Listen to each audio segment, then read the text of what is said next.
Well, hi there, folks. The time has come again. One of my favorite days of the year is when the North Carolina Republican Party releases the committee reports for the upcoming state convention.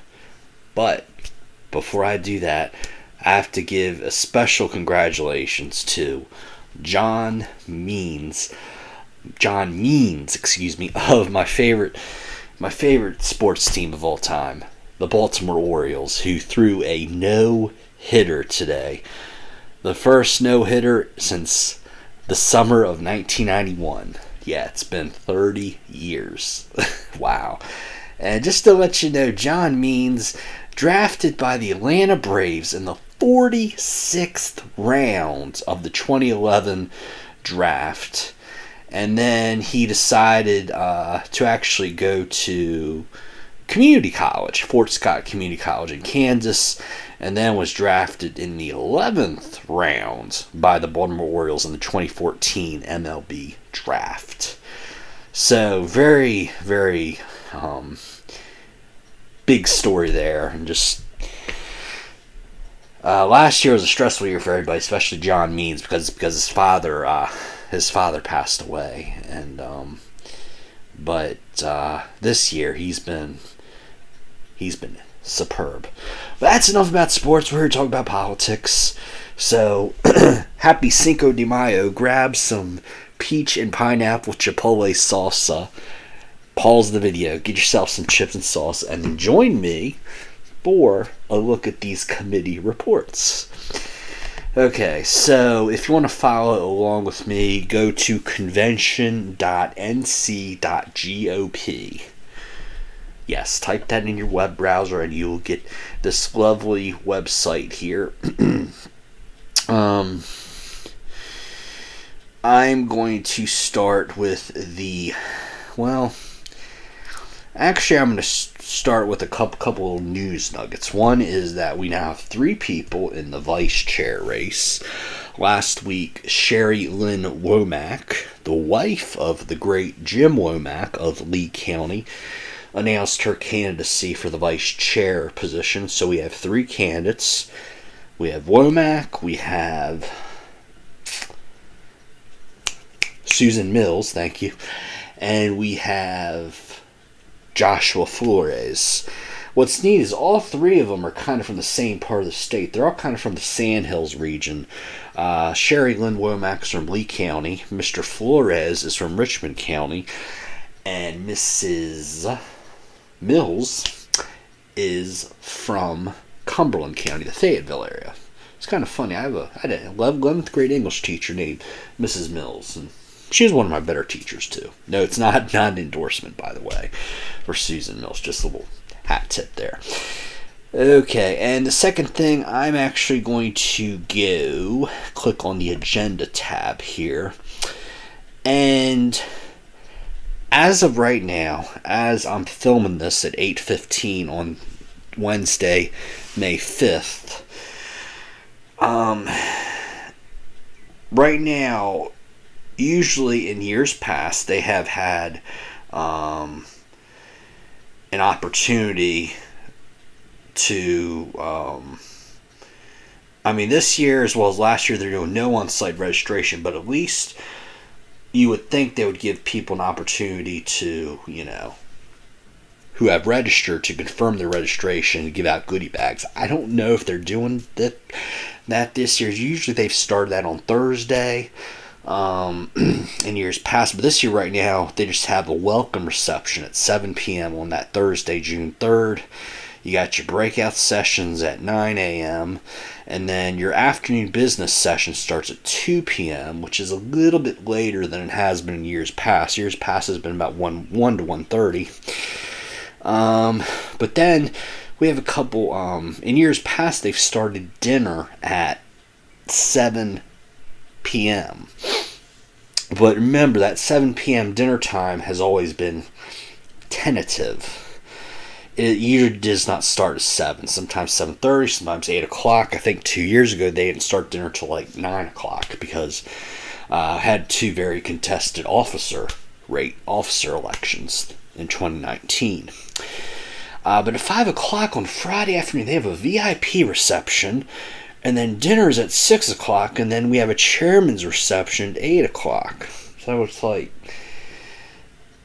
I want to have ample time for business. That's my thing, because a couple years ago, they did very good. They did a good job with having business, but there's been some conventions where they really load up on speakers and then we rush through the business session, and I don't like that. Saturday, we have the morning business session starts at 9:30. That's years past have been 8:30, 9 o'clock. Okay, a little bit later. 12 o'clock, there's the luncheon. 2 o'clock afternoon business session, but again, Saturday, 5 p.m. VIP reception, 6 p.m. dinner, and 8 p.m. state legislative reception. Sunday, the usual suspects, 9 a.m. prayer breakfast and 10:30 a.m. executive committee meeting. And let's see here. So let's go back to reports. I'm going to dive into the rules. The Rules Committee reports. Special thank you to the following people for their service on the Rules Committee. They are David Woodson of the 1st Congressional District, Vinny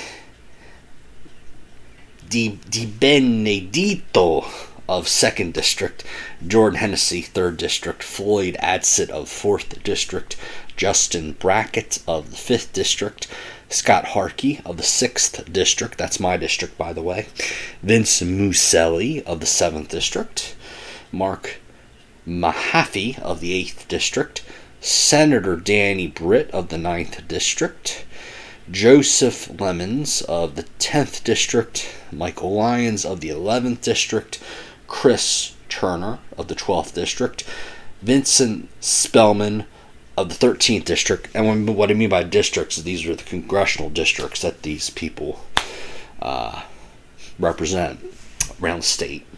Russ Ferguson at large, Kevin Daniels at large, and chairman and at large member Mark Edwards. So as we look at the rules, should be noted that delegates to the convention must have registered with the North Carolina Republican Party prior to 5 p.m. on May 23rd. May 23rd is Sunday, so you have until Sunday, May 23rd at 5 p.m. is the registration deadline. I would assume they also would want guests to register ahead of time to especially because of this age of COVID. We need to know seating capacity and make sure that all COVID-19 protocols are being followed. Okay, scrolling down here.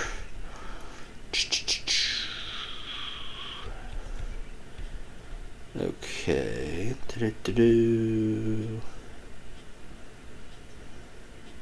Motion to amend a report of the Credentials Committee. Motion is to be made in writing to the North Carolina Republican Party prior to Sunday, May 16th at 5 p.m. Okay. And after the adoption of the final report of the Committee of Credentials, you can make a motion. That deadline is 5 p.m. May 26th. Very important rules, plenary, the platform, and resolutions. If you want to make a motion on any of these reports, you must make it in writing using the forms on the website. These motions must be made prior to Sunday, May 23rd at 5 p.m. Let's see. Motion to amend must be adopted by 2/3 of all votes cast at the convention, and that is whether via. We're still in the hybrid convention mode this year, so that's going to be people at the convention site in Greenville as well as those attending virtually as well. My concern with this is I hope that the business session, because we're going to have this year, we're going to have. Okay, let me back up a little bit. Last year we had an all virtual convention. right? There was no in-person. There's not in-person event. This year it's hybrid. People have the option they can go to the in-person event in Greenville. That's what I'm doing. Or they can attend virtually because of the whole COVID concerns via the computer. But my concern is that we're still going to have a watered down business session where people are just going to not. So many people that go to the state convention unprepared year after year. They don't do what I'm doing, or they don't even listen to the YouTube videos.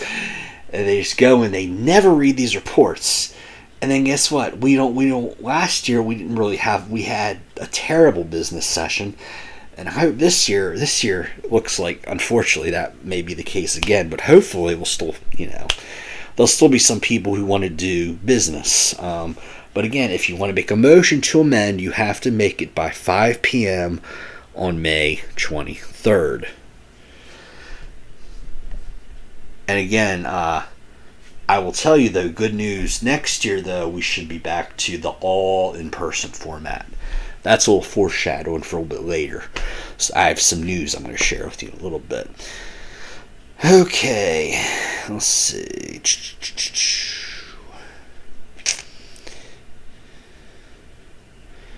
Looking here through the rules, folks. Okay, nominations, resolutions from the floor.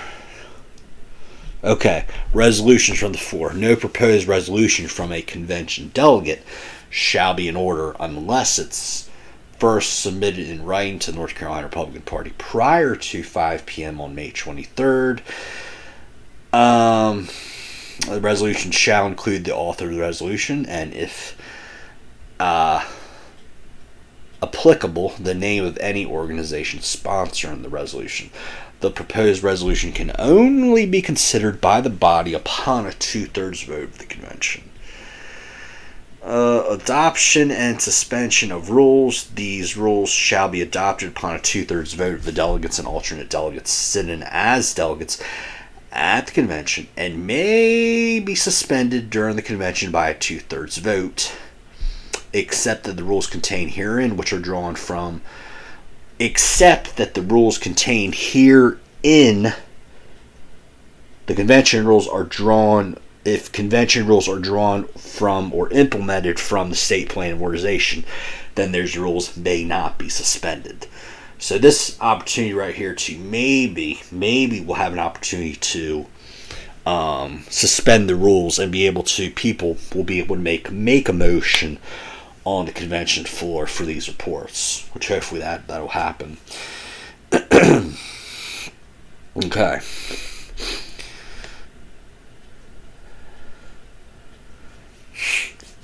So, duration rules. These rules shall govern the 2021 North Carolina Republican Party Convention and a subsequent convention until new rules are adopted.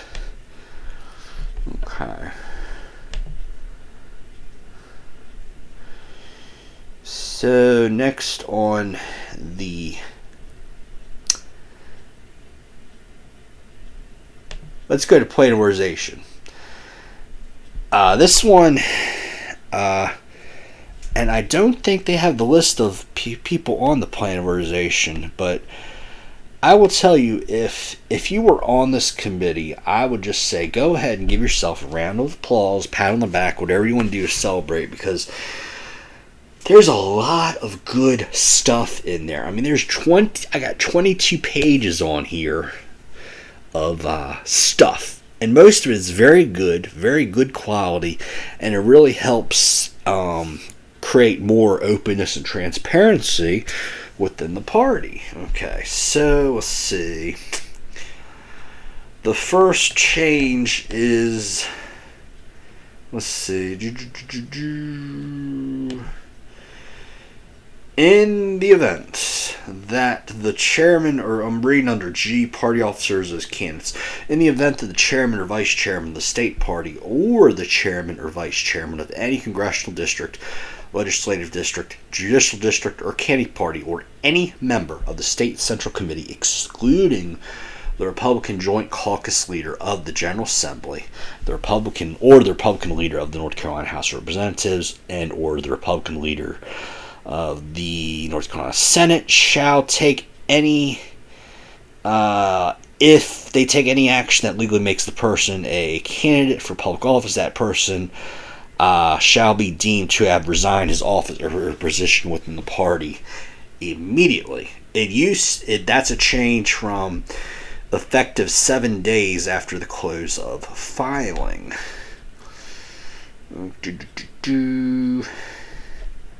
Let's see. Okay, and this is in order to ensure that someone in the party office or positions listed in the amendment does not use their position in the Republican Party to assist them as a candidate for public office. That person will be deemed to have resigned when they take an action that legally makes them a candidate for public office. This again goes towards the big rule that's it comes up every now and then, usually every couple years, especially if there's a contested primary like 2014, and probably might even come up this year, and that is that if you are a member, okay, if you are a county chairman or on the state central committee, even if you're on the your county district or state executive committee, and there's lower tier office spots, okay, you are not allowed to endorse a candidate or use your high office to endorse in a primary, okay, in an inter-party race, inter-party primary. So this again kind of goes to the same, not to use your position in the Republican Party to assist them as a candidate for public office. So that sort of makes that adds more consistency to the whole don't use your Republican Party officer position to endorse in primaries. Okay.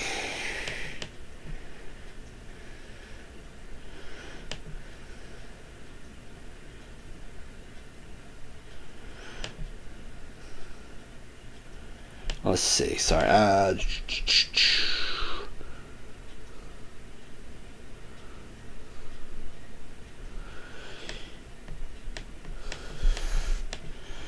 That other one, weighted voting, that just cleans up some language there. Okay. Now the next rule, Amendment 3, this changes. Right now, if you're on the state central committee, you're to provide 10 days notice of a meeting, okay? However, this amendment's going to allow the state central committee to be called to a meeting less than 10 days notice. Let's see, but 75% of the members must agree. Okay, so 75% of the members must agree to this short notice meeting. The chairman of the party can call this, or a petition of 1/3 of the members can call the meeting with less than 10 days. But again, 75% of the members must agree to call the meeting. The justification for this amendment, there are instances when the state central committee may need to meet on very short notice because an emergency situation, for example, a fire at the headquarters, or a cancellation of a convention or a meeting venue for a huge event, or the pandemic, etc., etc. This amendment provides a means for a state central committee to meet sooner than the normal 10 days notice. Amendment 4. This is probably my favorite change in the whole plan of organization. The county executive committee, that's your county party, shall meet. It goes from, used to be twice a year to now each calendar quarter of the year. Okay?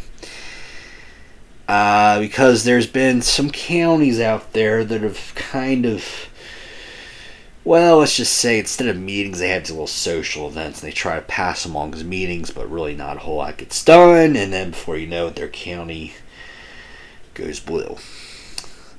Not going to mention any names, but a certain county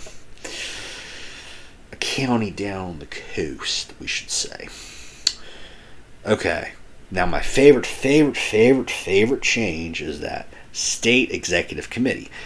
This rule will change it from at least twice per year to now meet at least once each calendar quarter. Okay, so justification. Well, the district executive committees are currently required to meet once a calendar quarter. This amendment will make the state, district, and county meeting frequency to be consistent. The amendment ensures that all executive committees will meet once a quarter, so that all members have an opportunity to receive updates, ask questions, and conduct business on a more frequent basis. Notice the key word there, more frequent basis. Let's see. There was an article passed last year regarding electronic meetings. This Amendment 5 actually is now going to strike that and return us to, let's see, I'll go ahead and read this. All state, district, and county conventions are to be held in person. All state executive committee and state central committee meetings are to be held in person.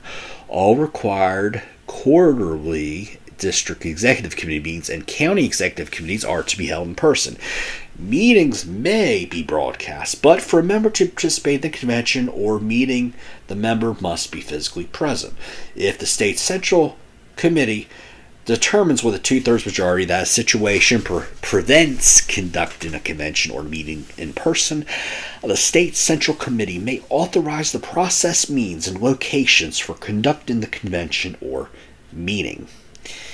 Any district executive committee meetings or county executive committee meetings beyond the required quarterly meetings, required meetings may be held in person or electronically at the discretion of the chairman of the committee or at the direction of the respective executive committee.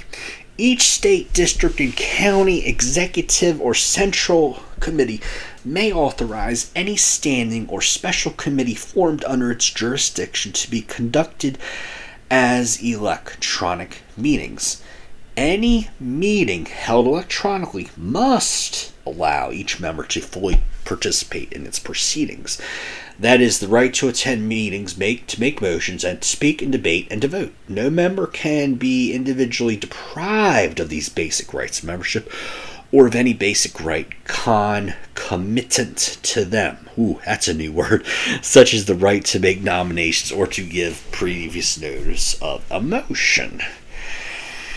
What's the justification? In-person conventions and meetings are the most productive way for members to interact with one another, develop relationships, and conduct business. I completely agree 110% with that. Since electronic meetings limit personal interaction and make participation more difficult, such as making motions, debating, voting, etc. Electronic meetings should only be authorized when something prevents in-person meetings. Okay, next one is dealing with members of the state executive committee are going to be elected instead of the district convention. They're going to be now at the county convention. Let's see. Okay.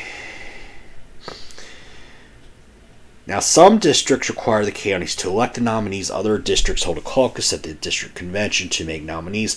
Other districts ask the county chairman to make the nominations. This amendment will provide one consistent process by electing the at-large members at the county convention.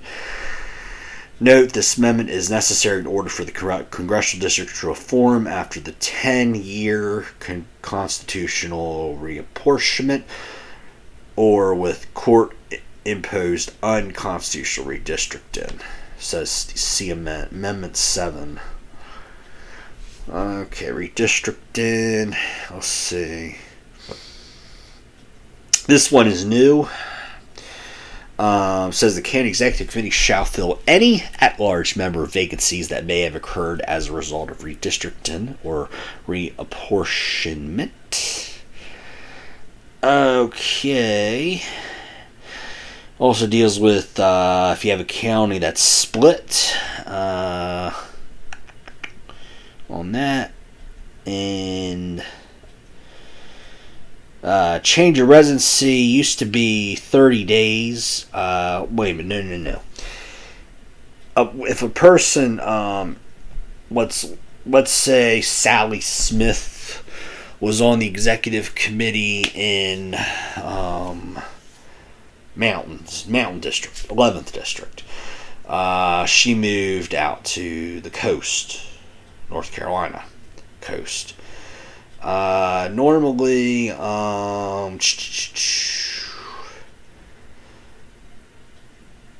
could serve on the term, let's see, what's it say?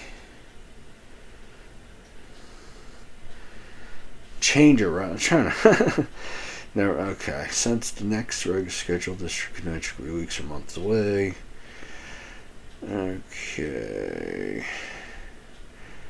Currently, the plan of organization states that if a change in residency affects any officer or member because of redistricting, the affected officer or member shall remain in their respective positions until the next regularly scheduled district convention, which shall elect their successors. Since the next regularly scheduled district convention could be weeks or even months away, the current officers and state executive committee members could remain in office in a district in which they no longer reside for months. That makes no sense, right?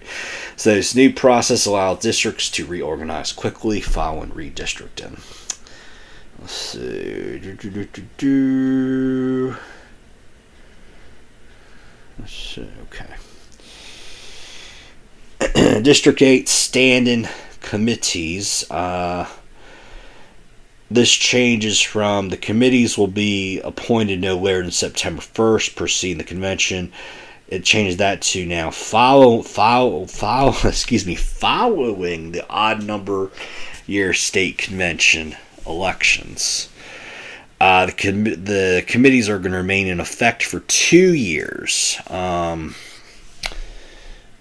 And the state chairman has the power to appoint 3 members to each of the standing committees for the convention. Each congressional district chair appoint 1 person other than themselves, their spouses from the district to each of the standing committees. The state party chair will name the committee chair for each of the standing committees from within the membership of the respected committees. Okay, so this amendment allows the standing committees to serve for 2-year terms that are concurrent with the election officers. This will allow for more continuity within the standing committees, especially those committees which have ongoing work throughout the year, such as the platform and the plan of organization. Amendment 9, this is brand new, deals with, again, standing committees. This goes to the Plan of Organization Committee specifically. The Plan of Organization Committee shall have the following responsibilities and duties. Propose amendments to the State Plan of Organization at the annual state convention. 2. Serve as the final interpretive body concerning questions related to the State Plan of Organization or parliamentary procedure. Any question that implicates state or federal law shall be referred to the State General Counsel. Clause A. Questions concerning to the interpretation of the State Plan of Organization or parliamentary procedure shall be submitted to the State General Counsel and the State Plan of Organization Committee Chairman. Any decisions may be appealed to the Plan of Organization Committee for a final decision. Part B. The State General Counsel and State Plan of Organization Committee Chairman may refer any questions to the State Plan of Organization Committee. If the State General Counsel and the State Plan of Organization Committee Chairman are not in agreement on decisions, they shall refer the question to the State Plan of Organization Committee for consideration. Part C. If questions arise because of potential conflicts between the district or county plan organization and the state plan organization, the questions may be submitted as stated in Article 7D2A. Okay. Amendment 10. This creates on the State Central Committee a personnel committee, which helps with the hiring and vetting of employees that are working for the state party. Okay. So there's that. Polymerization. So a lot of stuff right there. Again, my favorite, my favorite is the meetings of the state executive committee going from 2 a year to 4 a year, but also now the fact that there's going to be language, hopefully, if approved at the convention, that all conventions, county, district, state, must be held in person. So we're not going to have any of these little secret little county conventions meeting online or the 12th district. Oh, you can just have the residents of that district and a few close friends. No, these are going to be open. People are going to know they're going to have a right to attend, at least as long as they're a registered Republican, that sort of thing. So there's that. Okay, next is... Okay. Platform. Most years I don't really spend a lot of time with the platform, but this year actually there's some very good stuff in this platform. First, I have to say special thank you to the following members. Julie Scott Emmons, who is doing her now. She's been on the platform committee chair for several years. In 1st District, we had Beth Capillary. 2nd District, David Robertson. 3rd District, our buddy Stephen Radner. 4th District, Evelyn Poole Kober. 5th District, Heather Ward. Connie Baker is in the 6th District. She's also the secretary on the platform committee. David Joyner, vice chair, 7th District. Jennifer Dunbar, 8th District. Harold Mendelson, 9th District. Lisa Rowe, 10th District. John Anglin, 11th District. Ashley Bookout, that's a nice last name. Bookout. Sorry, can't help. Ashley Bookout in the 12th District. Julie Scott Emmons representing the 13th District. At-large members Kevin Alston, Carl Miska, and Adul Ali, at-large members. I thank you for all your work, by the way. Okay, so we, this year, and the reason why I have not spent a whole lot of time on the platform years past, because most years the platform committee just puts out the platform, but they don't ever take the time to highlight what the changes are. But this year they actually did that. So my compliments this year to the platform committee. So our first is an addition in Article 1, Family. Economic strength is the foundation of the United States' greatness. We support free markets, fair trade, and capitalist principles at home and around the world. We support free and fair trade with allied trading partners for North Carolina industries that seek business in the global marketplace. Threats to our economic strength should be met with sound market-based policies designed to enhance individual rights to life, liberty, property, and the pursuit of happiness. Okay, also Article 1 Family, Section 4 Addition. We applaud foster parents for their dedication and urge our state to ensure that the foster care system is efficient and puts the best interest of the child first. Support should be provided for young adults as they transition out of the foster care system. Article 2 Economy Addition. We support free market solutions for societal issues which provide the most efficient use of our resources. We support an individual's ability to choose market-based solutions to retirement, utilities, healthcare, and insurance, as well as workers' rights or any goods and services. Let's see. Section 7, our nation's economic security depends on reliable and affordable energy. Let's see. We support the elimination of mandated renewable energy quotas and subsidies that artificially raise energy costs or taxes. We support agriculture, agribusiness, and commercial fishing. Commercial fishing is the addition as driving forces in North Carolina's economy. We support legislation to uphold these economic forces from burdensome and frivolous lawsuits. Individual liberty addition. The concept of guaranteed equity runs counter to our beliefs. Efforts to equalize outcomes result in unequal treatment of individuals and loss of personal freedom. The Second Amendment and, in addition, the North Carolina Constitution guarantee the right of the individual to keep and bear arms.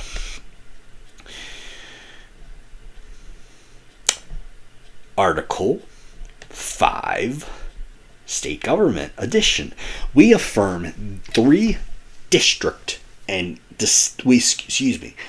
we affirm three distinct and equal branches of government with a system of checks and balances. No branch shall usurp the powers of any other branch, except those provided by the state constitution. The governor's emergency powers, which impact the rights of citizens, should only be used with the consultation and approval of the Council of State. Okay, Article 6, Elections. This article was entirely rewritten. Number 1, the Elections Clause of the U.S. Constitution is the primary source of constitutional authority to regulate elections and appoint states as the primary regulatory authority for the election process. Election laws and policies should ensure honesty and accuracy in all elections. Number 2, a free society demands an honest and accurate election process. Our laws and policies at every level of government should ensure that elections are conducted with absolute fairness and integrity, regardless of party registration, race, or socio-economic resources. Every vote should count and not be canceled out by illegal votes. Number 3, we support legislation requiring election judges at all election sites, including early voting. Poll observers should be allowed at every polling place and placed in a position which enables thorough observation. The rights of voters should be equally protected, regardless of voting method. Number 4, we support enforced statewide procedures for updating voter rolls to ensure accuracy. Number 5, current laws regarding absentee voting should be analyzed and tightened to ensure ballot security. The rights of all voters should be equally protected regardless of voting method. Number 6, we encourage state and federal prosecutors to promptly investigate and prosecute voter and election fraud. Number 7, we support the Electoral College, amen, as the constitutional mode of electing our president and oppose all efforts to abolish it, as a national popular vote would be a grave threat to our federal system. Number 8, we support state efforts to ensure ballot access for the elderly, the disabled, the military, and all legitimate voters. We support laws with strict requirements regarding the postmarked and return of absentee ballots. Number 9, we reaffirm our support of voter ID and oppose the reinstatement of straight ticket voting. Proof of citizenship should be required when registering to vote. Number 10, voters should have timely information on candidates' campaign finances. We oppose funding election campaigns with public or foreign funds. public finance of elections. That's crazy. Number 11, State Board of Elections nor County Board of Elections have the authority to accept private monetary donations for the purpose of administering elections or employing individuals on a temporary basis. Boy, that one screams common sense right there, doesn't it? Ooh. Can't believe that apparently people have actually done stuff like that. That's crazy. Okay, Article 7, Education, Edition. Biological males should not be allowed to participate in women's sports. Yeah, definitely. Addition. Schools should revitalize the Judeo-Christian values of Western civilization and teach American exceptionalism. The additional phrase is and teach American exceptionalism. Let's see. Article 9, the environment. This is a newly written section. They have had environment section in the past, but this is like the elections part is also brand new, newly revised, I should say. Number 1, as we are stewards of our God-given natural heritage, we have a duty to protect the Earth's resources. Number 2, we support reasonable measures to keep our air, water, and soil free of substances that harm the health of our people, as well as that of domestic animals and wildlife. We support the maintenance of adequate wildlife habitat. Number 3, we support a robust system of state and national parks to give our citizens access to nature. Number 4, we recognize that the theories of global warming and climate change are subject to scientific debate. We urge that both sides of this debate listen and engage with respect, and that drastic action that would raise energy costs and impair our citizens' quality of life should not be undertaken without careful consideration and a thorough evaluation of scientific data. Number 5, we recognize that the theory of global warming and climate change is still subject to scientific debate. We urge that both sides of this debate shall be respected and listened to, and that drastic action that would impair... okay, so it looks like 4 and 5 are pretty much the same thing. For some reason they presented both sentences that say the same thing, slightly different wording. Okay. Article 10, Federal Policy, additional sentence in number 2, on the basis of the Constitution and the intent of the Founding Fathers, we opposed statehood for the District of Columbia. And that is your platform committee report. So a very, as compared with years past, this year very robust, very well written, very well organized by the platform committee. Okay, next. Last but not least, the resolutions committee. Let's see here. Where are you at?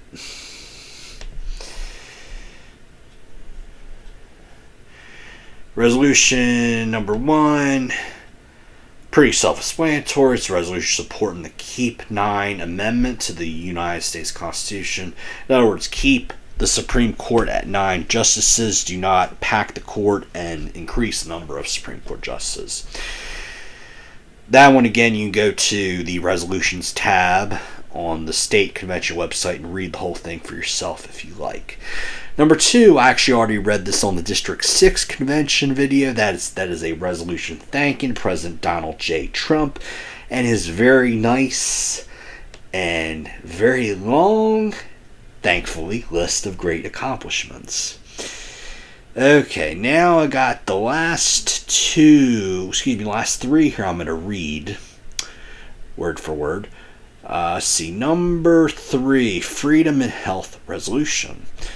Whereas CDC statistics indicate that an average of 98.5% of people survive COVID-19 infection, and there are several available and safe and effective therapeutics and supplements such as vitamin D and zinc. Whereas 90% of deaths are of people over 70 years old suffering from other comorbid factors. Whereas the CDC stated that PCR tests have many false positives due to excess amplification cycles and other deaths and illnesses attributed improperly to COVID-19, resulting in severely inflated death rates. Whereas lockdowns are counterproductive and create greater medical, psychological, economic, and social damage than the virus itself, as supported by research and comparisons between open and closed states and nations. Whereas those studies demonstrate that masks totally prevent transmission of viruses, and mask wearing creates many long-term health problems from recycling CO2, viruses, bacteria, fungus, and molds. Ew. Whereas, by the way, the ew I added, by the way. Whereas government vaccine mandates, certificates, passports, or any forced verification of a person's COVID-19 status are illegal intrusions into our individual freedoms, as the Declaration of Independence, Bill of Rights, and the U.S. Constitution clearly state are God-given individual freedoms guaranteed by law. Whereas the Nuremberg Code, Directives for Human Experimentation, define the concept of informed consent and the individual's voluntary agreement to medical treatments after being given adequate understanding of all facts and risk. Whereas the Association of American Physicians and Surgeons, AAPS, states that patients have the freedom to refuse medical treatment even if it is recommended by their physician, and to be informed about their medical condition, the risks and benefits of treatment, and appropriate alternatives.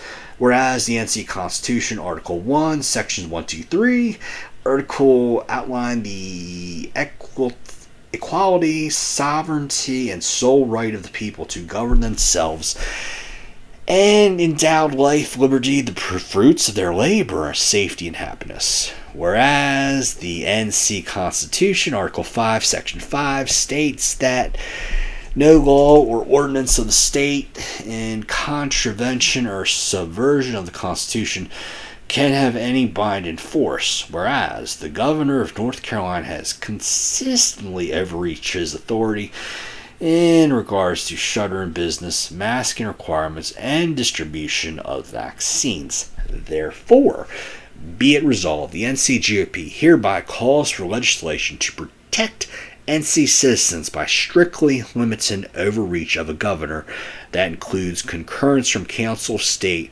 regarding continual emergency regulations of more than 30 days duration. Resolved that the NCGOP supports upholding current HIPAA law that prohibits the disclosure of health information, certificates, passports, or any other form of verification. Resolution number 4, resolution opposing the Equality Act and protecting women's sports. Whereas the Equality Act would include sexual orientation and gender identity under the definition of sex in federal anti-discrimination law, including employment, public accommodations, funding, education, and housing consideration.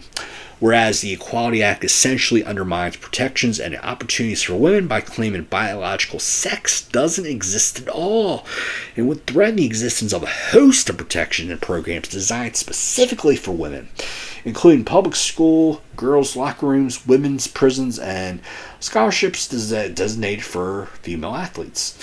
Whereas the legislation harms women, imposes progressive gender identity politics on the American people, and removes religious freedoms. Therefore, be it resolved, the NCGOP has opposed H.R. 5 and legislation and any other legislation that attempts to redefine sex or gender identity. Resolved, the NCGOP supports legislation that prohibits biological males competing in women's sports. And finally, number 5, resolution supporting broadband access. Whereas closing the digital divide is important and provides long-term community benefits that include the ability to fully engage in the digital economy as well as access existing and emerging services and expand economic opportunities and bridge the economic divide. Whereas the COVID-19 pandemic has amplified the need for reliable and affordable broadband services in all communities. Whereas the COVID-19 pandemic has caused schools to shift to distance learning, with many students and their parents having difficulty working remotely without adequate broadband service. Whereas broadband should describe internet services that are high-speed, reliable, and fulfill the need of our digital residents. Whereas all residents, businesses, and institutions need high-speed broadband services where they live, work, learn, and play. Whereas high-speed internet is vital for remote workers, enhances business efficiencies, drives job creation throughout the region, and connects customers and partners worldwide to goods and services.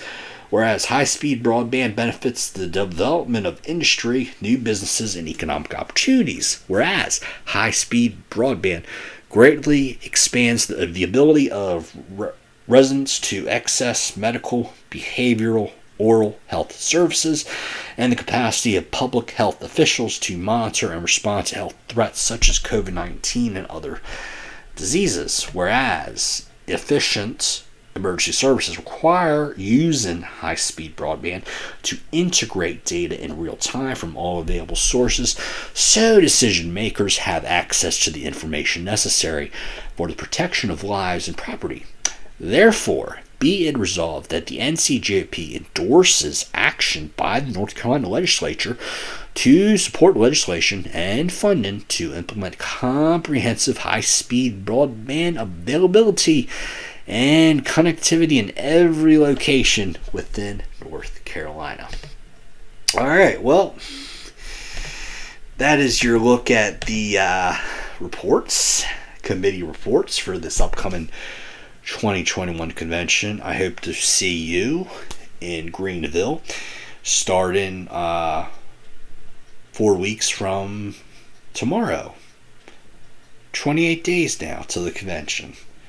It'll be here before you know it, right? Make sure you're registered by May 23rd. Please, I recommend that you come Thursday night. Don't try to drive unless you live like half hour away or something. You know, if you're local, I understand, but you know, if you're trying to drive 4, 5, 10 hours from the convention, try to arrive on Thursday. Relax, get a good night's sleep Thursday night in your hotel room in Greenville, and come ready to do some party business on Friday and Saturday, as well as have some fun. You know, gotta have a little bit of fun too, but it's business too, all right? And don't forget about the executive committee meeting on that Sunday at 10:30. All right, well, that's all from me. Talk to y'all in a little while. Bye-bye.